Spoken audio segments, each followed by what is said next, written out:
పుల్లలల్లే ఒల్లిరుసుకుందే కోడెలాగల్లే యాప పుల్లల షేదు నమిలిందే రామ రామ రామ రామ తలకు పోసుకుంటే నా నేల తల్లే అలికి పూసుకుందే ముగ్గు సుక్కల్లే సత్తి ముటల్లే సగబెట్టుకుందే బాయి గిర్కన పల్లె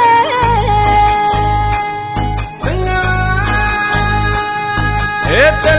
తెల్లని పాలధారలల్ల పల్లె తెల్లారుతుంటదిరా గుళ్ళోని గంటలు కాడెట్ల మెడలోన జంటగా మోగుతూ ఉంటాయిరా నాగలి భుజాన పెట్టుకుంటే దోస్తులు చెయ్యేసినట్టేరా కొట్టు గోదా పక్కన ఉంటే కొండంత బలగం ఉన్నట్టురా చల్లగాలి మోసుకొచ్చెరా సేను శిలకల ముచ్చట్లు దారి పొడుగు చెట్ల కొమ్మలా రాలుతున్న పూల సప్పట్లు గట్టి మోపులు కాల్వ గట్టు